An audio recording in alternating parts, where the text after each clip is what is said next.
Como hay iglesias de la luz del mundo, ¿verdad? Del hermano Saurón. Hay por todos lados, güey. Sí, güey. Yo soy cristiano, yo soy católico, porque...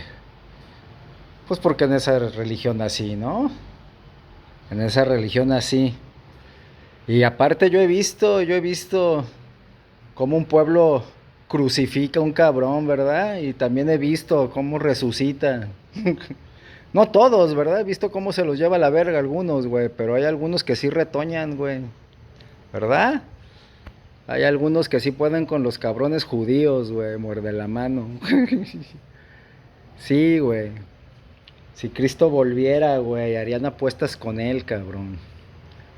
¿Verdad?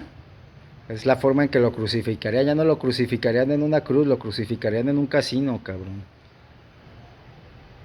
Si Cristo volviera, por eso Cristo no va a regresar, güey. Se fue hace muchos años y desde entonces nos mandó a la verga. Está de vacaciones, güey.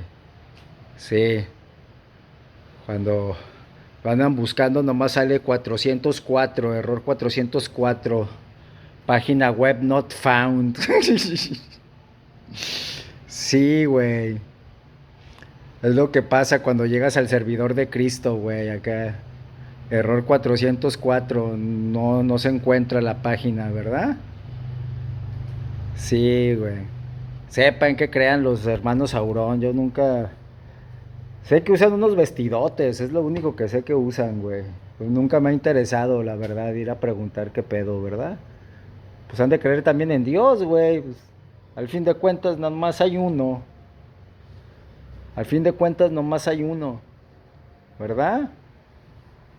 Sí, porque si no, pues no sería Dios, güey. O tan siquiera, güey, al Dios que yo le rezo es al Dios verdadero, güey, al más chingón. Sí, güey. Al Dios de dioses, güey.